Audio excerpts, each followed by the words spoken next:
Okay, welcome back to video 3 in the series about deploying a support portal for your connectivity desk. In the first video, I discussed why you might want to have a portal at a high level at all, and why such a portal should be so much more than a simplistic PDF library. Instead, you should be aiming for a portal that both allows customers to self-serve and which helps you automate.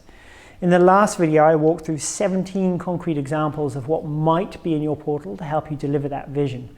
Hopefully I left you buzzing with ideas at the end of that video, but there's also a risk that I left you feeling fearful about the amount of work ahead of you. If so, that's what I want to talk about in this video: how to avoid boiling the ocean, continually adding features to the day one requirements until the whole project crumbles under its own weight and nothing gets done at all. So let me jump to the punchline. Moving from fully manual to fully automated cannot happen overnight. Please don't even try to attempt it, because I almost 100% guarantee it will fail.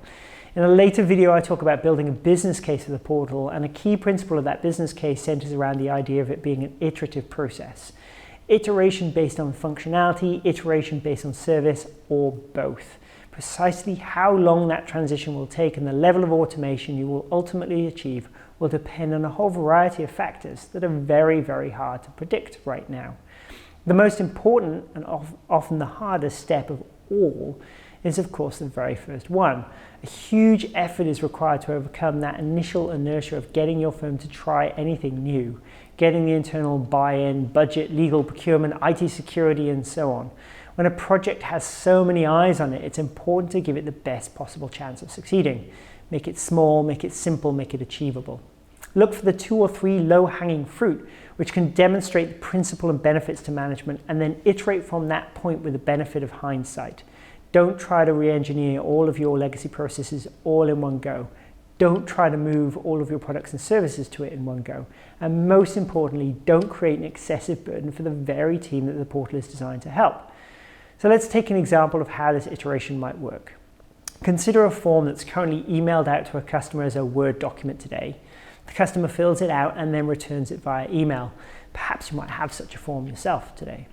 The first baby step could be to simply make this a downloadable file on the portal, removing the need for the team to email it out. That's a benefit. The next step could be to convert it into a HTML page the customer completes online, making it feel far more self-service and giving them immediate feedback. That form might still email your internal team with the answers that they filled out, thus delaying a change in the internal processes that are required.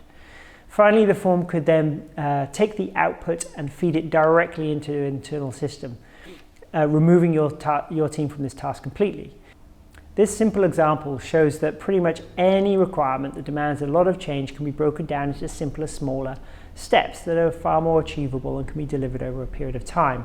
Go through this thought process for every element, and this stops being a big, scary, big bang project that's going to drain your resources, and it turns it into a continual improvement project where each iteration frees up more resources to take the next step and moves you closer and closer to your end goal over time. We could take the same approach for other areas as well. So for example, let's say you have some reference data that is SFTP'd to customers in a fixed format today.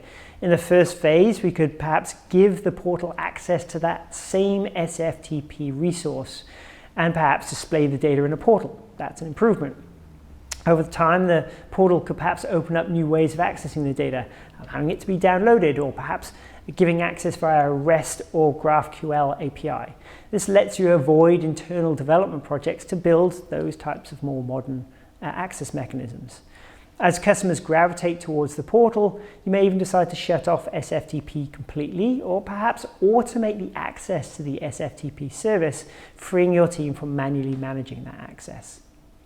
Or consider support ticket workflows. If clients are currently emailing or calling your support desk, who in turn enter Jira or ServiceNow tickets, why not hook the support portal directly into those systems and cut out the middleman? That would let customers raise tickets for common queries and view updates themselves, while letting your team still handle non-standard tasks manually. This is all perfectly possible. So my goal in this video is to try to calm fears about the size of the portal project ahead of you, and to give you a strategy to view the portal as a series of incremental steps. I know it might be hard to convince your more impatient colleagues about the need to deliver stuff incrementally. There are plenty of people who want to instantly jump from completely manual to completely automated in a single leap. But believe me though when I tell you that it's almost guaranteed to fail. If, however, you break each portal element down into multiple incremental steps, focus on establishing a strong foundation in the first iteration, you're almost guaranteed to succeed in the long run. And since a support portal is a necessary part of your future, it really is worthwhile to get this right from the very start.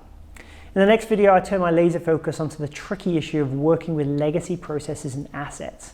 So it's time for a quick break, and I'll see you on the flip side.